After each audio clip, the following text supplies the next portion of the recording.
Love stories.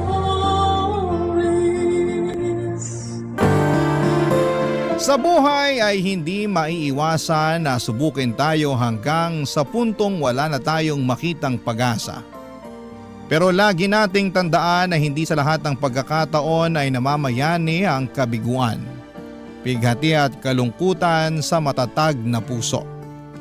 Ikaw kabarangay, paano mo nilagpasan ang mga pagsubok sa buhay mo? Dear Papa Dudut, magandang araw po sa lahat ng bumubuo ng Barangay Love Stories at sa mga katulad kong certified kabarangay at kapuso.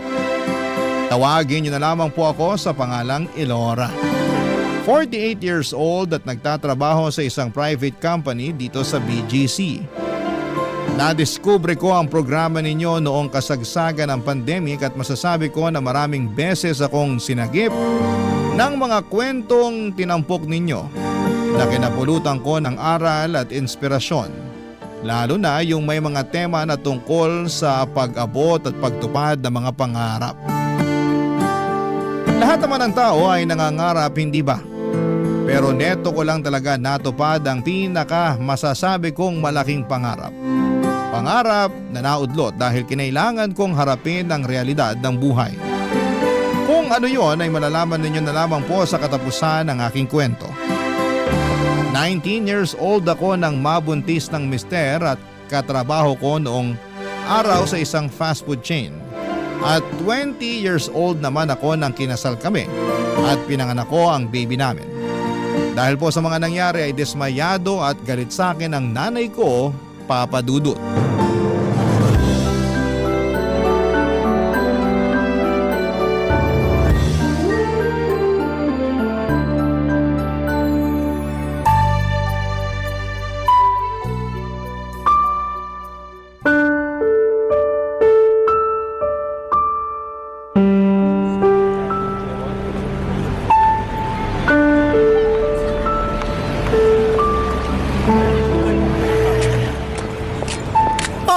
Elora, bakit nandito ka sa labas?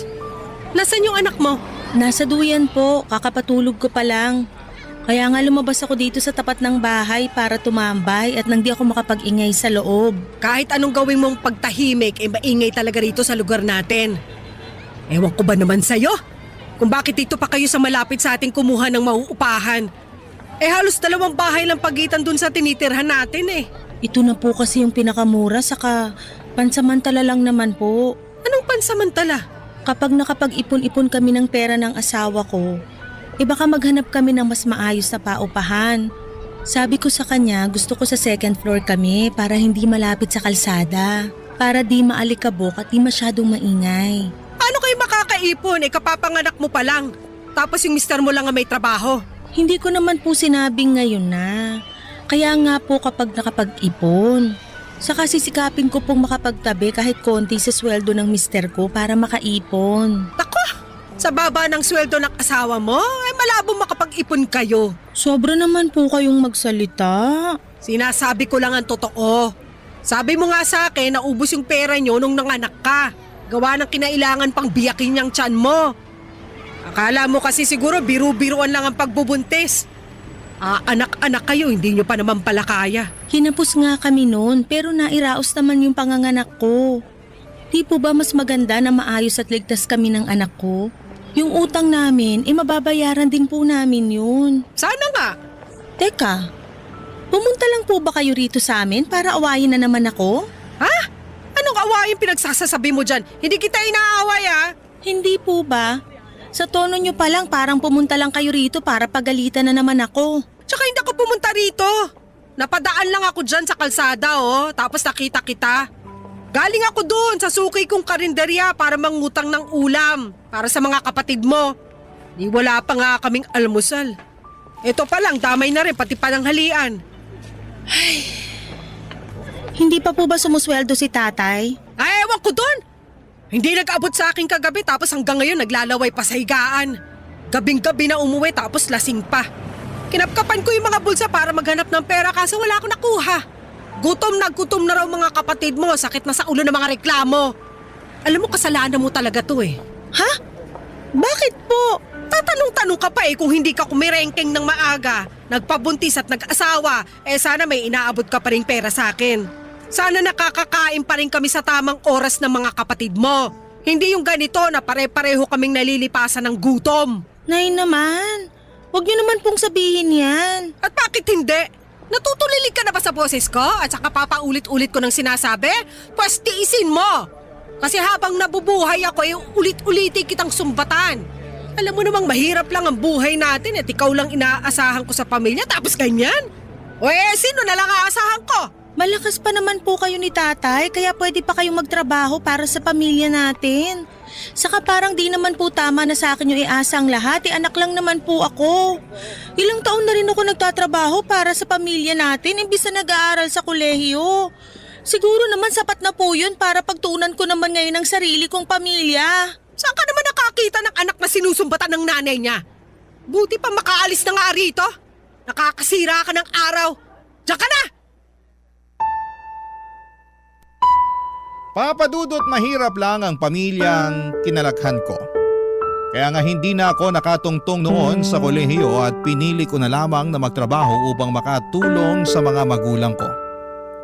3 kaming magkakapatid at ako ang panganay.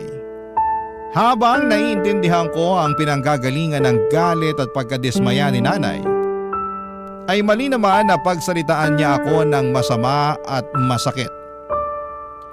Pinanagutan naman ako ng mister ko at hindi tinakasan katulad ng ibang mga lalaki dyan. Alam ko naman kung bakit siya nagkakaganon at yon nga ay dahil malilimitahan ang perang ibibigay ko sa kanila. Lalo na at meron na kaming sariling pamilya ng mister ko. Masakit sa akin na tratuhin ng ganon ni nanay at may pagkakataon na napaisip ako kung tama ba na nag-asawa ako ng maaga. Siyempre marami pa akong pangarap na gustong matupad para sa pamilya namin. Pero hindi ko na yon magagawa dahil may anak na akong dapat natutukan. Hindi nagtagal ay nagsilang ako ng isang malusog na sanggol na lalaki at makalipas lamang ang 1 taon ay nabuntis na naman ako ng aking asawa at nanganak na naman ang sanggol na babae. Kung tatanungin ninyo kung kumusta ang relasyon namin ni nanay ay masasabi ko na maayos naman. Dahil unti-unti ay natanggap na niya na hindi ko na sila responsibilidad. Mabilis pang lumipas sa mga taon at masasabi ko na naging maayos naman ang pagsasama namin ng mister ko. Siya lang ang nagtatrabaho sa amin samantalang ako ay bahala sa pag-aasikaso sa mga bata at gawaing bahay. Habang tumatagal ay mas minahal ko ang pagiging asawa at ina sa mga anak namin. Masipag at masikap naman ang napangasawa ko. Mula sa pagiging crew sa fast food ay lumipat siya ng ibang trabaho hanggang sa makapasok siya sa isang pribadong kumpanya sa Quezon City. Kaya lang papadudot taong 2007 nang sinubok ang aming pamilya.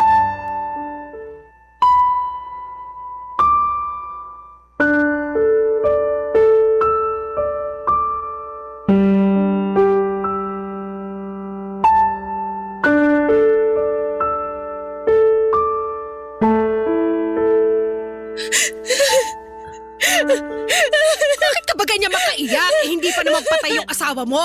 Ingay-ingay mo eh. Paano niya nasasabi yan?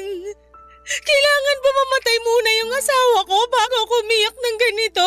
Hindi naman sa ganun pero baka ganun na nga ang isipin ng mga kapitbahay niyo kasi ganyan ka umiyak. Tsaka natutulog naman ang asawa mo dun sa loob ng bahay niyo. Oh. Mamaya magising yung kakapalahong mo dyan.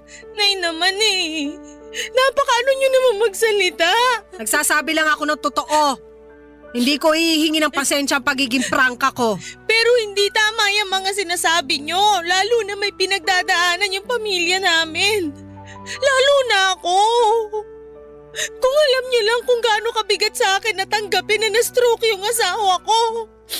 Masyado pong biglaan yung mga pangyayari. Wala ka namang magagawa. Mas lalong bibigat kung hindi mo tatanggapin.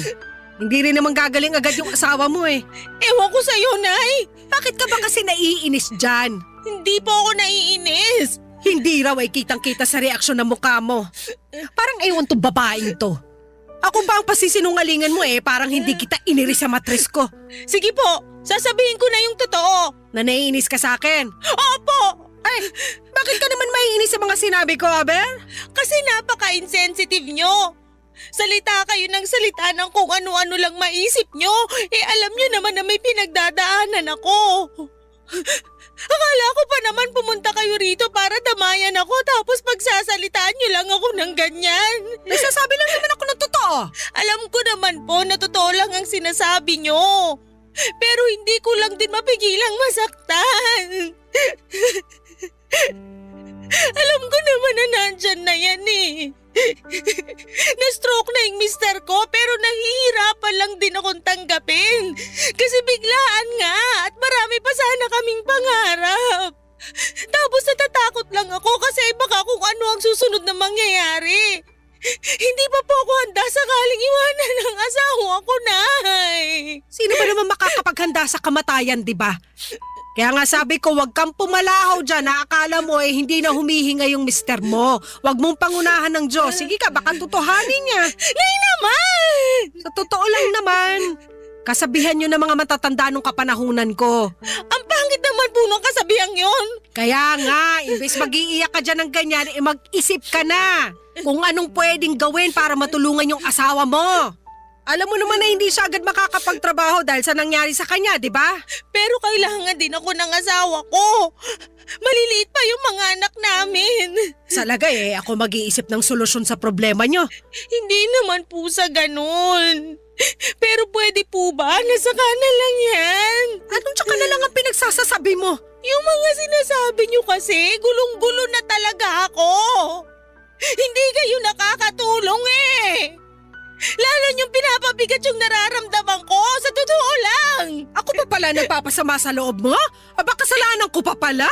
Bakit po kasi hindi niyo muna subukang itikom yung bibig niyo at magpakananay muna kayo sa akin? Kahit ngayon lang po kasi alam niyo na nga kailangan ko kayo. Kaya lang ganyan naman po ang ginagawa niyo. Hindi naman po yata tama yan. Nakakapagod na kayo Ako nanay mo pero ganyan mo lang pagsalitaan. Mga kabataan talaga ngayon. Siya. Magluluto na lang muna ako ng pananghalian nyo doon. Kasi baka kulang ka lang sa kain. Baka pag nalamnan niyang tiyan mo umayos-ayos na rin ang tapas ng dila mo. Papadudot masakit sa akin na imbes na damayan ni nanay ay kung ano-ano pang mga masasakit na salita ang narinig ko sa kanya. Ewan, ganon ba talaga ang mga nanay? Porke anak ka lang nila at meron na silang karapatan na magsabi sa iyo ng masasakit dahil lamang para sa kanila yon ay tama. Pero nanay din naman ako at kailanman ay hindi ko pinagsalitaan ng masakit ang mga anak namin ng aking asawa. Saka hindi ba naiisip ni mama na problemado na nga ako dahil sa pagkakasakit ng mister ko? Dahil sa mga nangyari ay nasa ang maliit naming ipon para maipagamot ang aking asawa. At halos magdasal na ako sa lahat ng santo para pagalingin nila ang asawa ko. Kaya lang ay bigo ako dahil 2 buwan mula ng unang beses na ma-stroke ang mister ko ay na-stroke ulit siya. Dahilan para bawian na siya ng buhay. Napakabilis ng mga pangyayari, Papa Dudut, at masasabi ko na hindi ako nakapaghanda. Ang sabi nila ay hinimatay pa nga ako noong binalita sa akin ng doktor na pumanaw na ang mahal kong asawa. At sa edad ko na 30, Papa Dudut, ay maaga akong nabiyuda. Barangay Love Stories. Barangay Love Stories. Papadudod simula nang mamatay ang aking asawa ay naatang sa mga balikat ko ng mag-isang responsibilidad para palakihin, pakainin at pag-aralin ang 2 naming anak. Ang hirap dahil nangangapa pa ako ng mga panahong yon. Simula kasi nung kinasal kami ng mister ko ay hindi na niya ako pinagtrabaho. Kaya ewan ko na lang talaga kung paano ko bubuhayin ang mga anak namin. Sa kabila ng lahat ay nanaig sa akin ang lakas ng loob at tibay ng dibdib upang harapin ang buhay kahit na nakakatakot ito at walang kasiguraduhan. At kahit na nagluluksa pa ako ng mga panahong yon ay alam ko na hindi naman pwedeng tumigil ang ikot ng mundo para sa amin. Kaya nga naghanap ako kagad ng mapapasukang trabaho at maswerte namang natanggap ako sa isang patahian. Wala talaga akong alam sa pagtatahi kaya nagsimula sa pagiging trimmer ang posisyon ko hanggang sa inaral ko ang paggamit ng makina sa pananahi. Hindi nga nagtagal ay natuto naman ako at naging isang mananahi, Papa Dudut.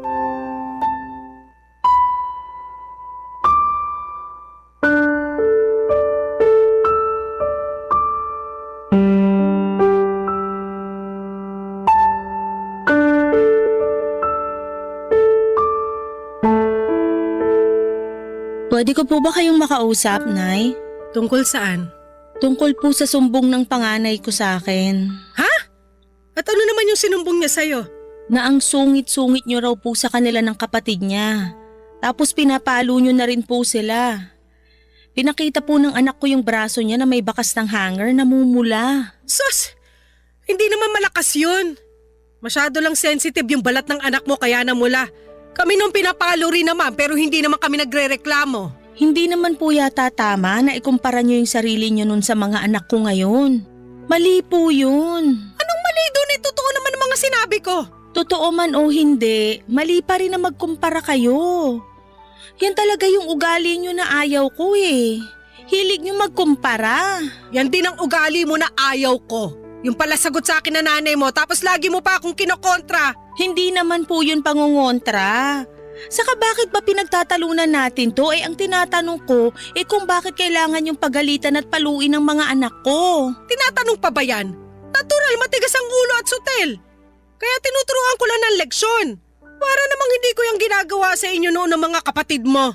Di ba pinagagalitan at pinapalo ko rin naman kayo nung araw? Oo nga po, pero hindi namin pinapalo yung mga anak namin. Kung magagalit kami, hindi rin yung galit na galit.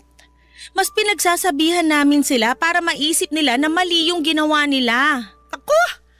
Alam mo namang hindi uubra sa akin yung ganyan kasi mabilis talaga ako mapikon lalo't paulit-ulit ko nang sinasaway. Hindi naman po pasaway yung mga anak ko. Hindi raw. Bakit?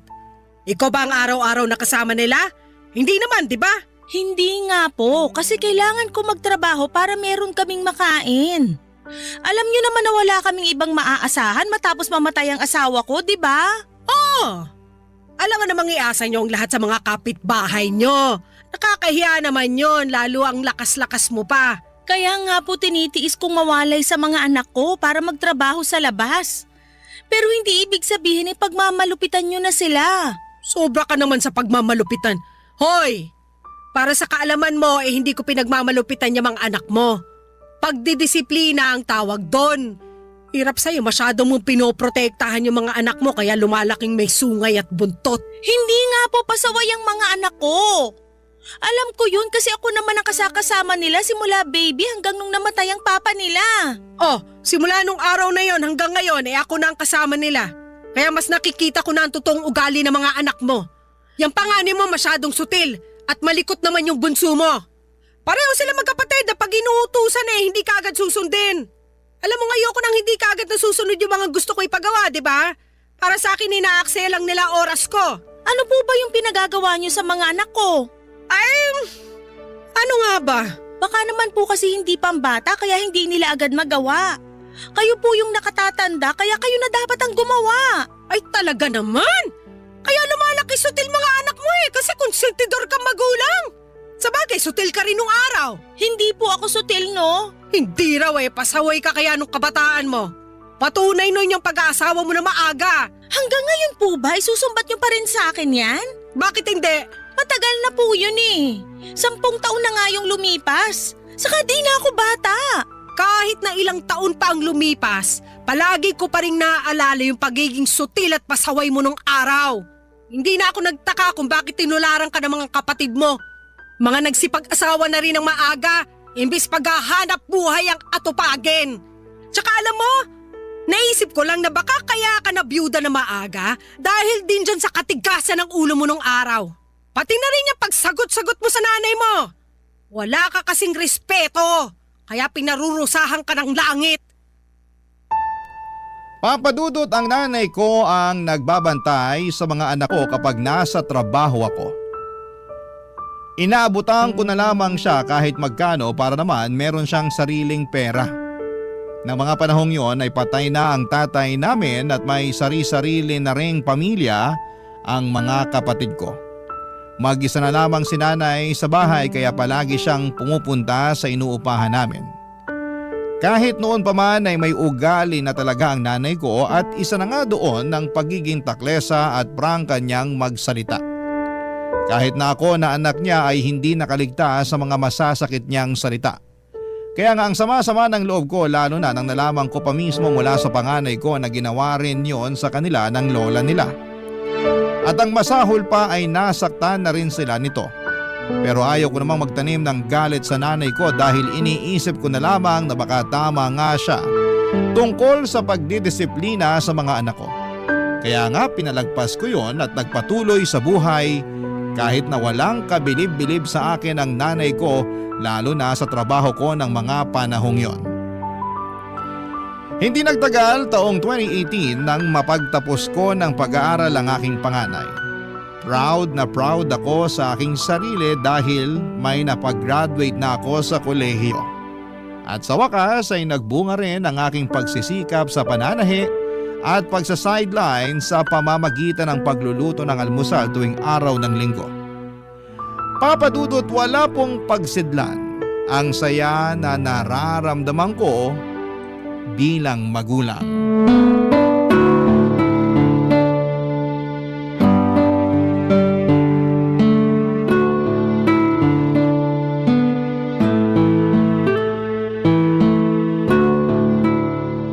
Elora, wala ka ba talagang balak mag-asawa ulit? Wala pa po sa isip ko yan. Ay nako, sana naisip mo yan nung araw. Nay talaga. Ilang taon na po ang lumipas tapos ganyan pa rin kayo magsalita sa akin. Biro lang, ikaw naman. Bakit niyo po ba natanong yung tungkol dyan sa pag-aasawa ko uli? Wala lang. Concerned lang naman ako sa'yo kasi pwede ka pa naman mag-asawa. Bata ka pa, 41 ka pa lang, di ba? Pero hindi ko nga po yan priority. Ang nasa isip ko, magtrabaho ng magtrabaho para mapagtapos yung pangalawa kong anak. Sa bagay. Pero kalmahan mo lang kasi napagtapos mo na nga ng kolehiyo yung panganay mo. Hindi pa po ako kakalma kasi alam ko na meron pa rin akong responsibilidad sa isang anak ko. Kaya wala pa po talaga akong panahon sa pag-aasawa na sinasabi nyo. Baka naman kasi hanggang ngayon mahal mo pa rin yung namayapa mong mister. Tama ako, no? Hindi naman po nawawala yung pagmamahal na yon kahit ilang taon na ang lumipas. Oo nga, pero wala na siyang magagawa. Patay na siya. Hindi ka na niya masasamahan. Paano na lang pag napagtapos mo na yung bunso mo? Ano na gagawin mo sa buhay mo? Mas masarap pa rin ang may katuwang. Nasabi ko sa'yo. Bakit po kayo? Anong bakit ako? Hindi na nga po kayo nag-asawa nung namatay si tatay, di ba? Matanda naman na ako. Tsaka ayaw ko na magkaroon ng panibagong konsumisyon sa mga lalaking yan. Pansin ko kasi wala akong kaswerte-swerte sa mga mangingibig. Kahit dyan sa tatay mo, ang malas-malas ko. Sobra naman po kayong magsalita. Baka masaktan si tatay pag narinig niya yung mga sinabi niyo. Pakialam ko totoo naman. Kaya nga laking ginhawa ko nung namatay siya kasi nabawas-bawasan ang konsumisyon ko. Grabe naman po yun. Sa akin lang naman yun, no? Tsaka nito ko lang napagtanto na buti na rin yun na siya ang unang namatay kesa ako. Tapos namatay ang kapa ng asawa. Sigurado ako na hindi mo rin maaasahan yung tatay mong yun. Lalo na sa pag-aalaga at pagbabantay sa mga anak mo. Baka nga sagutin niyo pa pag-aalaga sa kanya kasi kung ano-anong pinaggagawa sa buhay. Sa bagay. Pero ayaw ko pa rin naman na nawala ng maaga si tatay sa atin. Ang gusto ko magbago siya. Hindi na magbabago yung hudas mong tatay kaya hayaan mo na siya dun sa kabilang buhay. Mukha namang ayos na siya ron. Hindi na nga nagpaparamdam sa akin sa panaginip Buti pa po kayo, napapanaginipan niyo si tatay. Sana ako rin mapanaginipan ko ang asawa ko. Oo, sana mapanaginipan mo. At pag nangyari yon, humingi ka ng basbas para payagan ka na niya makapag-asawa ulit. Nasingit nyo na naman po yan. Syempre, concern lang ako sa'yo, di ba? Ayos lang po ko kahit wala akong katuwang sa buhay. Andiyan naman po yung mga anak ko. Yung mga anak mo magkakaroon din ng sari-sariling buhay. Kaya iiwan ka rin nila balang araw. Katulad ko, tignan mo. Iniwan na ng mga kapatid mo. Buti na lang nandiyan ka pa rin kahit na lagi tayo nagbabangayan mag-ina. Kayo kasi ayaw na ayaw niyong pinagsasabihan kahit kayo naman yung mali. Masyado niyong iniisip na porke mas matanda kayo sa akin palagi na kayo ang tama. Bakit? Hindi ba? Hindi po. Walang perpekto. Kaya di sa lahat ng oras tama kayo. Basta. Para sa akin masyado ka lang balat sibuyas. Basta rin po. Para sa akin, hindi ko kailangan mag-asawa uli dahil ayos naman ako. Baka sa ngayon ayos ka. Pag tumungtong ka sa edad kong to, masasabi mo na lang na sana pala sinunod ko yung payo ni nanay. Malungkot tumandang mag-isa, Elora. Kapakanan mo lang ang iniisip ko.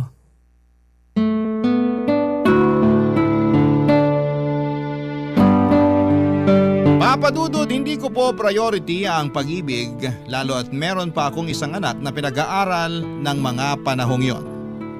Sinabi ko kay nanay na ayokong obligahin ang panganay ko na sagutin ang pagpapaaral sa kanyang kapatid. Lalo na at nagsisimula pa lamang siya sa kanyang karera. Ang gusto ko ay ma-enjoy niya ang perang kinikita niya bagaman sinabi ng anak ko na tutulong siya sa mga gastusin namin sa bahay. Nagpapasalamat ako sa may kapal dahil binigyan niya ako ng lakas upang makapagtrabaho nang sa ganoon ay maitaguyod ko ang pag-aaral ng mga anak ko. Para sa akin, ang tagumpay nila ay tagumpay ko na rin. Sila ang gusto kong tumupad ng pangarap ko noon na hindi nagkatotoo dahil sa kahirapan at kapusukan.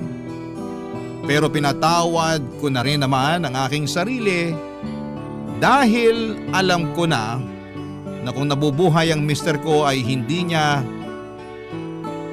tututulan na habang buhay akong magsisisi. Papa Dudut. Barangay Love Stories. Barangay Love Stories. Taong 2019 naman nang mapagtapos ko ang bunso naming anak ng namayapa kong asawa, Papa Dudut. At tulad ng pakiramdam ko noong graduate sa kolehiyo ang panganay namin ay labis-labis na saya naman ang naramdaman ko. Kaso ay nag-pandemic naman ang sumunod na taon kaya masasabi kong parang huminto hindi lang ang buhay at pamumuhay namin kundi ng lahat ng tao sa mundo. Sa kabila noon ay hindi ako nawala ng pag-asa na bubuti rin ang sitwasyon at gagaling ang mundo. Noong lumuwag na ang quarantine sa bansa ay unti-unti kaming bumalik ng mga anak ko sa pagtatrabaho. Oo, nagtatrabaho pa rin ako dahil kaya ko pa naman at ayokong maging pabigat sa aking mga anak. Kung mag-aabot man sila ay salamat. Kung hindi naman ay salamat pa rin. Kasama pa rin namin si nanay sa bahay at ganon pa rin ang ugali niya. Siguro'y hindi na talaga siya magbabago kaya lang isang beses ay may nangyari. Dahilan para kabahan kami ng husto ng mga anak ko.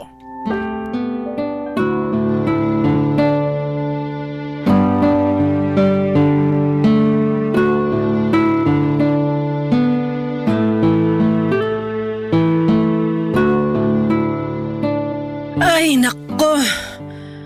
Iabot mo nga yung unan para mailagay ko sa likod ko. Nananakit na kakasandal sa kahoy na upuan to. Ito po yung unan, Nay. Gusto niyo po ba kumuha ko ng tungtungan para maipatong niyo yung paa niyo? Sige nga at medyo mabigat tong simento. Teka lang po, kukuha ko. Nakita ko po tong maliit na bangko natin na panglaba. Dito niyo na lang po muna patong yung paa niyo. O ilagay mo na dyan sa sahig para maipatong ko na yung paa ko. Sige po. Ayan na po. Dahan-dahan lang. Nakakainis naman kasi. Bakit kailangan pang simentohan yan? Hindi ba yan gagaling ng kusa? Gagaling naman po, pero bumalik ko kasi yung buto nyo, sabi ng doktor. At ang pinakamabisang paraan para mabilis yung paggaling isimento. Kapag hindi sinemento yan, magagalaw nyo lang ng magagalaw, kaya di rin gagaling. Pambihira naman kasing buhay to. Sa tanang buhay ko ngayon lang ako nasimentohan ng paa. Kasi naman po kayo. Anong kasi naman ako? Ano bang ginawa ko? Kasalanan ko bang natapilok ako at napasama yung bagsak ko? Kaya bumalik ko ang buto ko sa paa? Hindi naman po sa sinasabi kong kasalanan nyo, pero ang kulit-kulit nyo rin kasi. Ako pa talaga ang makulit ngayon. Opo, kasi kabilin-bilinan namin sa inyo ng mga anak ko na wag kayong lakad ng lakad. Gawa ng mahina na nga yung tuhod nyo at mabilis na ring sumakit ang mga paa nyo. Pero di kayo nakinig. Minsan nakikita ko pa po kayo na umaakyat dun sa hagdan ng bahay ng kapitbahay natin para lang makipagchismisan. Ginagawa nyo yun bago mag-pandemic, di ba? Aminin nyo. Gusto ko lang naman makipagkwentuhan. Gawa ng nabuburyong ako noon sa bahay ko. O tapos nag-pandemic naman. Kaya lalo akong walang makausap. Maganda pa nga nung ECQ eh. Kasi lahat kayo dito lang sa bahay. Ngayon lumuwag-luwag ng kaunti. Pero balik trabaho naman ulit kayo. Wala na akong kasama rito sa bahay. Ay, alam nyo, naisip ko nga po yan. Dapat meron pa rin kayong kasama rito kasi paano na lang kung may mangyari uli sa inyo, 'di ba? Ano pa bang mangyayari sa akin hindi pa naman ako mamamatay? Hindi ko naman po sinabing mamamatay na kayo. Para kasing ganun ang punto mo. Hoy, para sa kaalaman mo malakas pa ako sa kalabaw. Siguro nga po, pero may pagkalampa pa rin kayo. Napakawalang yang mo talagang babae ka.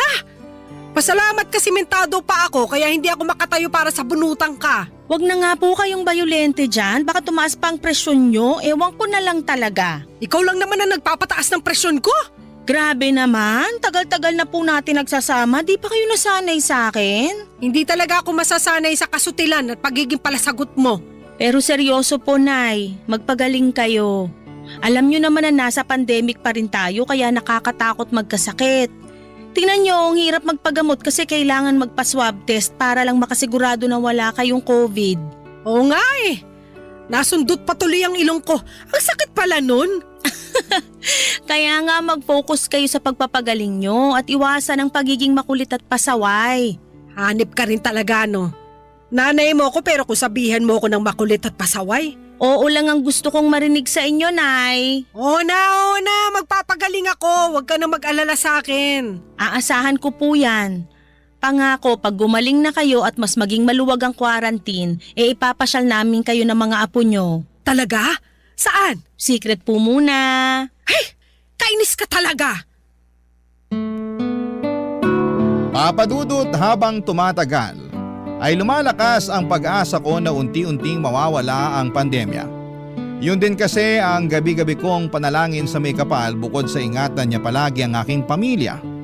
Masasabi ko na sa kabila ng nakakatakot na pangyayaring yon at walang kasiguraduhang bukas, ay hindi ako nawala ng pag-asa. Nang mga panahong yon, ay hindi na po ako bumalik sa pabrikang pinapasukan ko bilang mananahi. Inabala ko na lamang po ang sarili ko sa pagtitinda ng mga ulam at merienda na pina-o-order namin online at dinideliver ng door to door. At saka napag-isip-isip ko rin na kailangan ako ng nanay ko sa bahay upang meron na siyang kasakasama. Katulong ko rin si nanay sa negosyo namin at kahit na mahirap dahil napaka-kontrabida niya sa mga diskarte ko, ay masasabi ko na masaya at kontento ako sa aming ginagawa. Kumbaga ay libangan na lang namin yon kasi nga ay wala na rin naman akong anak na pinag-aaral. Isang araw ay nagkaroon kami ng masinsinang pag-uusap ni nanay tungkol sa mga plano ko sa buhay. Kinumusta niya kasi ako at muli na naman niyang tinanong kung may balak pa ba akong mag-asawa, lalo na at bata pa naman ako ng mga panahong yon, papadudot.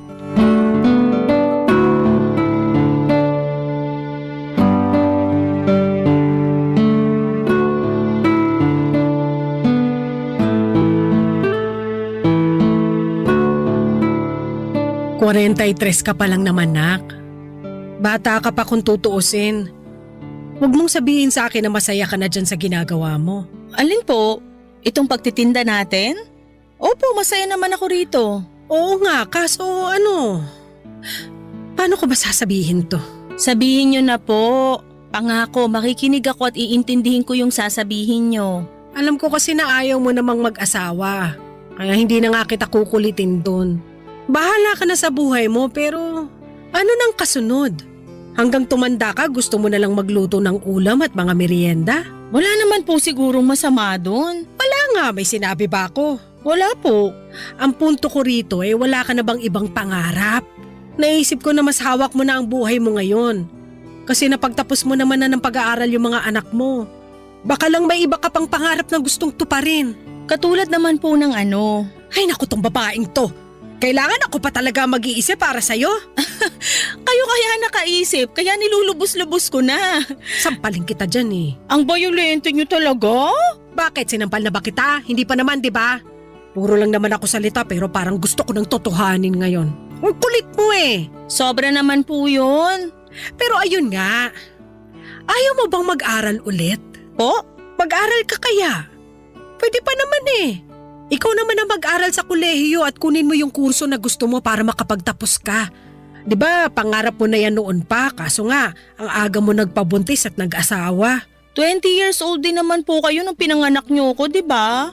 Ibig sabihin, pareho lang po tayo na maagang nagpabuntis at nag-asawa. Ay ewan ko sa'yo, naisingit mo pa talaga yan. Matagal ko na pong gustong isingit yan sa tuwing sinisermonan nyo ko tungkol sa pag-aanak at pag-aasawa ko. Like mother, like daughter lang, di ba? Laura, masasampal na talaga kita. Joke lang po. Pero alam nyo, nang dahil sa sinabi nyo, ay napaisip po ako. Tama kayo na pangarap ko makapagtapos ng pag-aaral. Pero hindi nga po nangyari dahil may ibang plano ang Diyos para sa akin. Pero ngayon na natapos ko ng pag-aralin mga anak ko, bigla na lang din bumalik sa akin yung kagustuhan at pa rin naman ang pangarap kong yun. O ano pang hinihintay mo? Subukan mo. Kahit ano namang edad pwedeng bumalik sa pag-aaral. Tsaka meron naman mga institusyon at universidad na tumatanggap ng may edad na estudyante. Kunin mo yung kurso na gusto mong kunin. Tapos tapusin mo para naman meron ka na ring diploma. Kaso natatakot po ako at nagdadalawang isip. Bakit? Di ko po kasi alam kung kaya ko pang makipagsabayan sa mga estudyante ngayon. Siyempre kaya mo at kakayanin mo. Tsaka kung nag-aalala ka sa edad mo, isipin mo na lang na hindi mo mapipigilan ng pagtanda. Kung nag-aral ka na ngayon, di pagkalipas ng ilang taon, graduate ka na. Lilipas at lilipas ang panahon. Madadagdagan ng edad mo kaya imbis na wala kang gawin at mag-alala lang dyan, simulan mo nang tuparin ang pangarap mo sa buhay.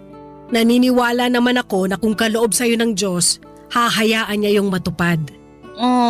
Salamat po, Nay. Tatandaan ko po yung sinabi nyo. Tandaan mo talaga. Maraming salamat po kasi kahit matanda na ako, nandyan pa rin kayo para payuhan ako. Hindi ko po alam ang gagawin ko kung wala kayo sa tabi ko. Ganun talaga.